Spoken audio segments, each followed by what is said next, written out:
Hello, everybody, and thank you for tuning in to the Ron Paul Liberty Report. With me today is Daniel McAdams from the Institute for Peace and Prosperity. Daniel, good to see you. Today I want to talk a little bit about one of the issues that's big in the news, certainly in Texas, but actually nationally, and that has to do with Jade Helm, 15. And we know that people have been talking about this for a good while, but all of a sudden it is everywhere because of the governor of Texas and what he did.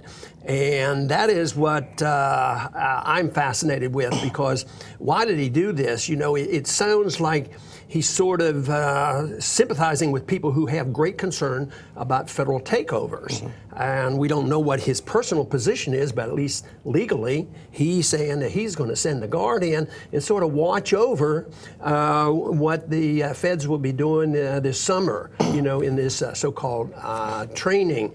So have you given this any thought about the legality of this and the necessity for this?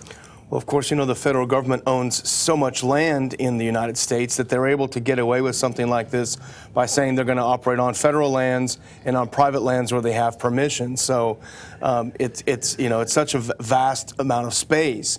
But I think that from what I've seen, the government has done operations like this on U.S. soil before, but this is apparently one of the largest. It will include members of all of the armed services, special forces, and I think that's probably what got people's attention. Yeah, 1,200 special forces in the state, and of course some people think, well, this might be the beginning of a major takeover, which I'm not quite there yet. I don't believe that is. I believe it's very important, and I like what the governor is doing.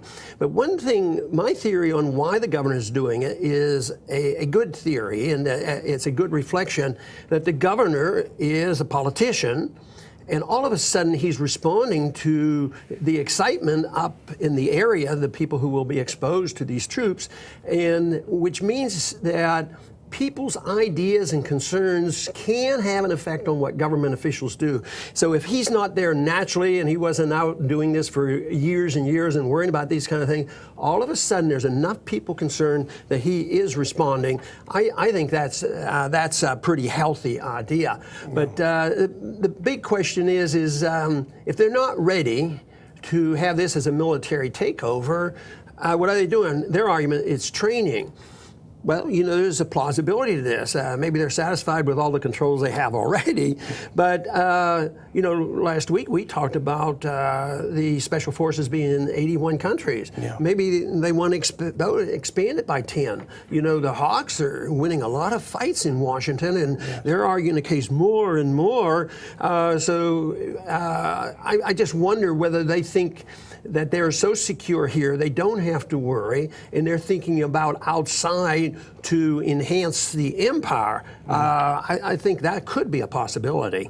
Yeah, and I think, you know, the elites and the people who consider themselves elites love to mock people who are suspicious about this. And of course, the papers will always show the most extreme example of a suspicious person to say, put everyone in that category. You've got to be a kook like this person. But, you know, I think it's probably pretty healthy that people are suspicious of the government. They say that this is going to be a government takeover, the people that are on the extreme. But that's probably not what a government takeover would look like, do you think? I mean, what would it look like? I don't know. I think we have a pretty good evidence of what it might look like. I think we just have to look at current events. I sense that the federal government has taken over. You know, there was one time I threw out the term, there's been a CIA coup. It's a secret government. We don't know what they do. The Congress doesn't know what they do. They rig elections, they start wars, and they have a lot of power. And even now, 70–80% of the American people believe that possibly, you know, the CIA was involved in the murder of Kennedy. Yeah. So the CIA is very powerful. We have these special forces all over the world, and we don't know who's really in charge. Who's the military? The CIA? They're the ones who direct the drones. Yes. So they're very much involved. And at home, the feds have taken over because they know everything about everybody, and that's through NASA. They spy on everybody. But generally, though, you know, I keep thinking we worry about NASA, NSA, and we should. But then again, I keep thinking maybe their ineptness will protect us. Think of all the money they spend, and some guy in a bicycle that has wings, and he decides, I'm going to fly into the Capitol, and I'm going to tell him. And he does it, and nobody notices him. So I guess we all need a gyrocopter if we want to hide from NSA, and they'll never find us.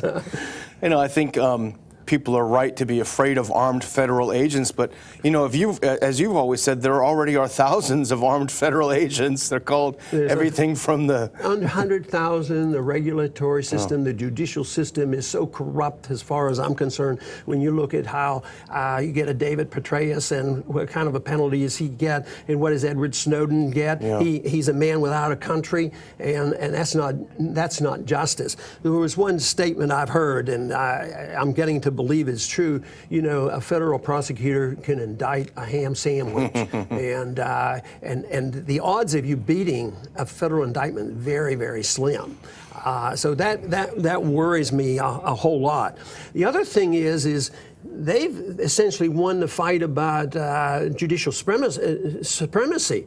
Which laws are supreme, federal or state? Most people, if you ask kids in high school or college if they even have an opinion, the federal government is. Yeah. It's in the Constitution, the federal supremacy law. But the supremacy law, from my understanding, says that when the federal government is giving direct authority to do something, the states can't usurp it from the federal government. Say printing money, which is counterfeiting money. But no, it's supreme.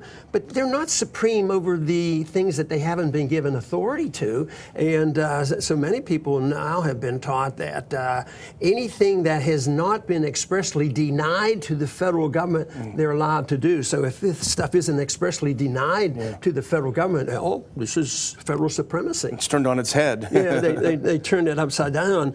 So I think that there's a political contest going on here. We have the feds, who are extremely powerful, and they threaten, and then the people who are really worried about this might think that tomorrow, there's going to be martial law every place. We certainly saw an experience of that in Boston, after the bombing, and that's real. But I don't believe we're at that point right now. I think the contest is between what already exists, which is the feds have taken over, and all of a sudden the people are waking up. And I mentioned before about how the people's attitudes may have had an effect on Abbott to go in and say, hey, look, we have a state guard, not a national guard, a state guard, that we're going to just be observers. Yeah. And we now are experiencing and seeing that people are sick of the feds. There's nullification ideas going on. The states are taking upon themselves to nullify state laws. And so it is a contest, but I see it as much of a contest of ideas and ideology, as much as anything else. But we still have to worry, about the possibilities, because we've seen it. We see it after hurricanes. Yeah. FEMA comes in. And don't you think something like this, seeing these armed, uniformed military people in the streets of your small town somewhere, that sort of desensitizes people and conditions them to accept it? The more they see, the more they say, well, I guess they're taking care of it. Sort of the attitude change that we were both very much aware after 9/11. Well, you got to give up some of your freedoms. We have to be safe. And so within days, the Patriot Act gets passed. Unfortunately, it looks like it's going to be extended for a lot longer time. People keep thinking these things, so they do get desensitized. But there is this, philosophic contest going on whether we want to have local government, individual liberty, and a very small federal government, or whether this trend is going to continue. So where it ends, I don't know, but I do know that financially there's a limitation, because locally we've seen this kind of thing happen when some governments move into certain cities. Detroit is a good example. And take over the authority. You can't do a single thing, and everybody can be on welfare, and everybody can be taken care of. And the city goes bankrupt. They probably will and are getting some help elsewhere.